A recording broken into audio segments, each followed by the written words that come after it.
उधर से जेली फैले बना के ट्रांसफर करके कुछ केडीए के लोग भी इनके साथ मिले हुए हैं जो इनको जेली फैले तैयार करके देते हैं, क्योंकि जो ओनर है वो तो इधर 20 साल से आए नहीं है।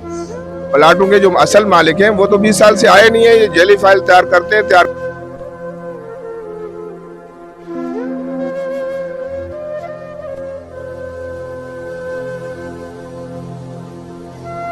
कहना यह है कि केडीए आपने इतनी बड़ी बात कर दी कि केडीए के लोग मुलविस हैं। आपको फाइल दिखाई गई है इनकी जानिब से जो आपकी तरफ आ रहा है? कुछ भी नहीं दिखाया गया, फाइल तो दिखाई नहीं रहे। क्यों नहीं दिखा रहे? आपने मुतालबा नहीं किया क्या? सर हमने जो लीगल काम, हमने लीगल नोटिस दिया है कि आपके पास कोई भी इसके डॉक्यूमेंट है तो आप ये प्रूफ करो, आप कोर्ट में लेके आ जाओ। मेरे वकील का लोग ये जो नोटिस दिया, मैंने उसकी रिसीविंग भी ली डीसी के पास से। ये आपने हमें नोटिस भेजा है जगह के लिए, खाली करने के लिए, तो हमने आपको दिया कि अगर कोई प्रॉपर आपके डॉक्यूमेंट मिले हैं तो आप उसको कोर्ट में पेश करो। तो पेश करने के बजाय इन लोगों ने क्या किया, रात के 7-8 बजे एफआईआर काटी और 3 बजे हमारे घरों पे हमला कर दिया, जो कि हमारे 3 से 3 2 दुकान वाले बंदे उठाए गए बाहर से और 2 ये पड़ोसी थे, इनको उठा के ले गए। 2 ये पीछे से 6 बंदे ले गए। 6 बंदों के बाद इन लोगों ने क्या किया, उनको रात सारी रात मारपीट करके मनाते रहे कि भाई मानो जगह दोगे तो सही है, नहीं तो आप लोगों को हम नहीं छोड़ेंगे। और कई बंदे ऐसे थे कि इनके पाँव तक भी पड़े कि भाई हमें खुदा के लिए वैसे छोड़ दो, भी छोड़ते हैं और सारा कुछ करते हैं। और वो जो बाहर है, दीपक नाम है, हिंदू लड़का है। और हमारा मुसलमानों का मुल्क ये है कि हम गैर मुस्लिम को तोहफत देते हैं, मगर इतना जुल्म हुआ कि हमने अपनी आंखों से देखा कि कभी इतना जुल्म किसी और गैर मुस्लिम मुल्क में नहीं हो रहा जितना यहाँ पे हुआ है। कि हमने हिंदू को ये बोला कि उसने कारोबार तबाह किया, उसी टाइम रातों रात कोई भी अदारा है या कोर्ट भी है वो भी अगले को कारोबारी बंदे को कम से कम 2 साल का 1.5 साल का टाइम देती है कि आप इसकी जगह खाली करने के लिए। किराएदार को भी बोला जाता है कि आपको 2 साल का टाइम दिया जाता है। इन्होंने क्या किया, भाई रातों रात ही दुकानें भी खाली करा दी।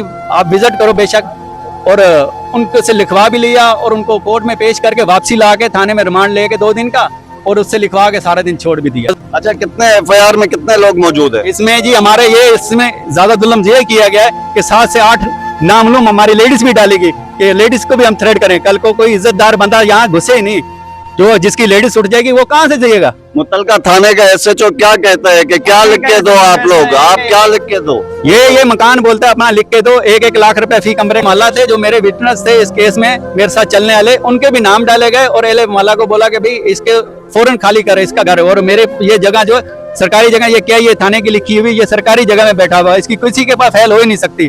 तो जब मैंने बोला कि आपके पास इसके डॉक्यूमेंट है तो हमें दिखाओ, और दिखाने के बजाय उल्टा मेरे पे रात को एफआईआर काट के मौजूद अदालत से, जिसमें मेरा केस चला, जिसमें मैंने ये पिटीशन कल जमा कराई है कि एसएचओ से पूछा जाए ये एफआईआर कैसे कटी मेरे पे। जब मैंने एप्लीकेशन दी थी कोर्ट में भी और थाने में भी रिसीविंग कराई थी कि भाई मुझे नामलूम बंदे थ्रेड कर रहे हैं, एप्लीकेशन भी दी हुई आईजी डीआईजी को सबको, और उसके बाद मेरे पे एफआईआर कट जाए और एले मोहल्ला को बीच में डाल के और उनको भी मुलविस कर दिया इस एफआईआर में। झूठी एफआईआर में नाम डाल के एसएचओ साहब ने ये काम किया। चंद पैसों के लिए हम पे जिंदगी भर के लिए दाग लगा दिया कि ये चोर हैं, जो हमने कभी जिंदगी में, हमारे बाप दादा ने नहीं चोरी की थी, और चंद पैसों के लिए हम चोर बन गए। और ये अपने चंद पैसे लेके कल ट्रांसफर होके दूसरी जगह में चले जाएंगे, हमारे ऊपर सारी जिंदगी के लिए दाग रह जाएगा। जरीफ है जो मेरा नॉमिनेट जो इस एफआईआर में मेरे वाली में था, 1870 कोर्ट का ऑर्डर नंबर था, और उसने ये बोला कि भाई अगर तुम खाली करते हो तो सही है, नहीं तो हम ये मकान भी गिराएंगे और आपको किसी झूठे मुकदमे में फंसाएंगे।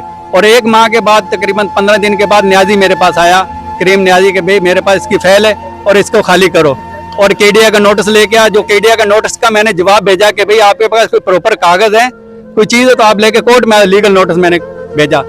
उसके बाद चलेगा, उसके बाद फिर एक नोटिस आया डीसी की तरफ से कि अगर कोई आपके पास डॉक्यूमेंट है, कोई चीज है तो आप हमें दो, नहीं तो ये जगह हम गिरा देंगे। हमने लीगल नोटिस फिर डीसी को दिया कि आपको कोई प्रॉपर कोई कागज मिले हैं, कोई चीज मिली तो आप इनको आप कोर्ट में भेजो। इन लोगों ने क्या किया, जिस दिन इन लोगों ने रिसीविंग की है डीसी ने, और उसी दिन ही शाम को एफआईआर कट गई हम पे कि हमें रातों रात एफआईआर काट के 3 बजे हमारे घरों में रात को घुसी है पुलिस। सोए हम बच्चे थे जो अभी तक सहमे हुए हैं, और आए रोज कभी कोई आ रहा हमें टॉर्चर कर रहे हैं, कभी कोई आ रहा है। ये चंद पैसे लेके एसएचओ साहब ने ये काम दिखा दिया। हमारे नौजवान लड़के जो वो भी एफआईआर में डाल दिए, इसमें कम से कम 60-70 साल के बुजुर्ग आदमी, उनके नाम भी डाले हुए। और क्या लिखा है कि 10 बोरी सीमेंट की और कुछ सरिया है और कुछ बेलचे और ये चीजें डाल के हम पे चोर बना दिए सारी जिंदगी के लिए।